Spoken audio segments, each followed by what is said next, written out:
After a short leadership contest, Japan is on course to have a new Prime Minister, replacing the outgoing head of government, Fumio Kishida.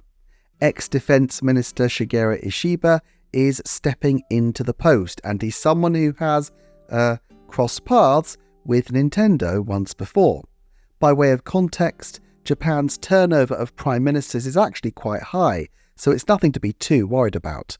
The ruling Liberal Democratic Party, the centre-right party that has dominated Japanese politics for decades, is so large that it contains fairly significant factions and parties within a party within it, leading to some instability. Add to that some scandals with the outgoing Prime Minister Fumio Kishida, and the arrival of the relatively popular Shigeru Ishiba will probably be seen as a breath of fresh air by many in Japan. But perhaps he will have mixed views about Nintendo. You see, back in 2020, Ishiba decided as a campaign stunt to set up his own Animal Crossing island for the party and created signs for users to download in the game. Something not uncommon across the world, in fact.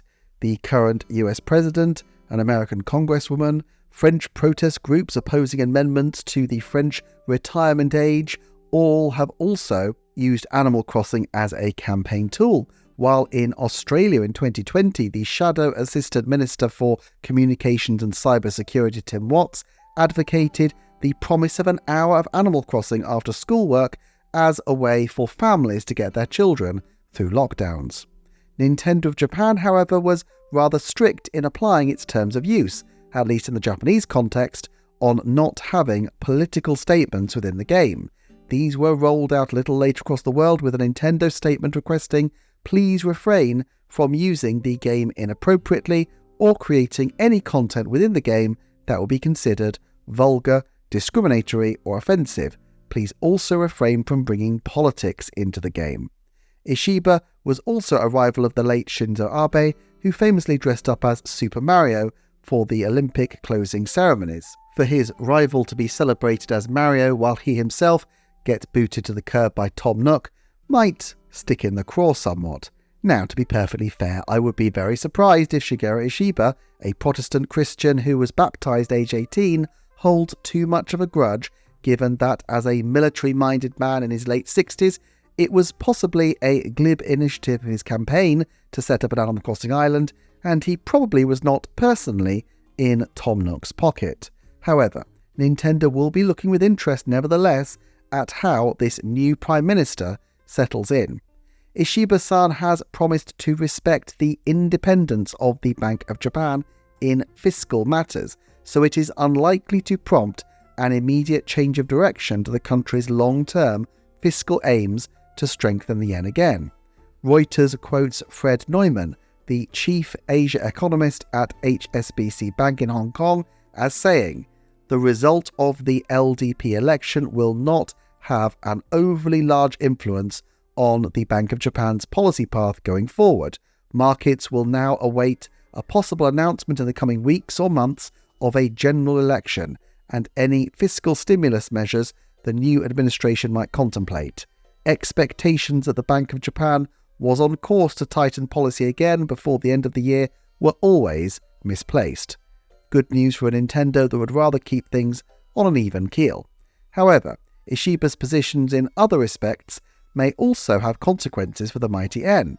After all, he is in favour of legalising same-sex marriage in Japan, an issue which has proved thorny to Nintendo previously, and some have speculated is behind their reticence to issue a new Tomodachi Life game where the presence of same-sex marriage options are strongly supported by many in the West, but will be seen as taking a political position in Japan. After the last game, they issued a statement saying, "We apologise for disappointing many people by failing to include same-sex relationships in Tomodachi Life. Unfortunately, it is not possible for us to change this game's design, and such a significant development change can't be accomplished with a post-ship patch. At Nintendo, dedication has always meant going beyond the games to promote a sense of community and to share a spirit of fun and joy. We are committed to advancing our long-time company values of fun and entertainment for everyone. We pledge that if we create a next installment in the Tomodachi series, we will strive to design a gameplay experience from the ground up that is more inclusive and better represents all players. Nintendo already took the step in 2021 of ensuring same-sex employees in their Japanese offices would be eligible for equal work benefits as heterosexual employees. Of course, the presence of a Japanese Prime Minister sympathetic to same-sex marriage legislation is just one step to such legislation potentially coming in. The ruling LDP still has a strong base opposed to it, and while there will be elections next year, and the LDP is currently quite unpopular, interruptions in their periods of rule have historically been rare and short-lived. Another consideration is how the new Prime Minister approaches Taiwan. As a more hawkish member of the party, he has strongly supported Taiwanese democracy, though he has also called for engagement with China to come to a solution. Nintendo, of course, has made some moves to extricate itself from being too closely involved with China, moving much of its manufacturing base to Vietnam, but inevitably it still relies on the manufacturing superpower and on Taiwanese chip manufacturers, so Nintendo will doubtless be hoping that the new Prime Minister can smooth things over. Most of the issues that Japan is dealing with will remain the same, since it is, after all, the same government.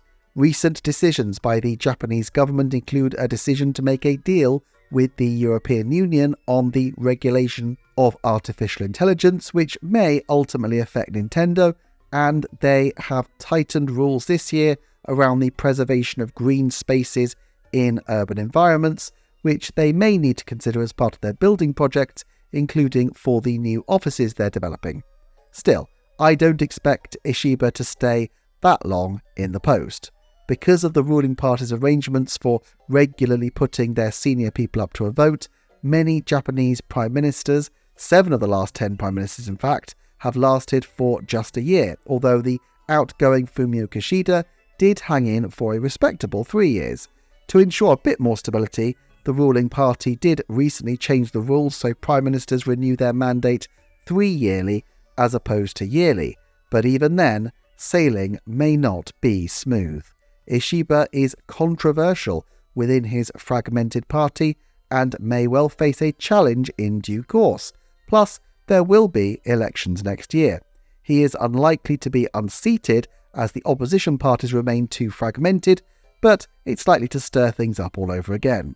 At any rate, for Nintendo, as with most businesses, their dearest wish will probably be for stability and predictability so that they can plan effectively.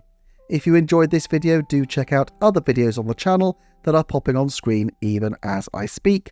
Also, a special thanks to my Patreon supporters, to you for watching to the end, and do feel free to like, share, subscribe or comment.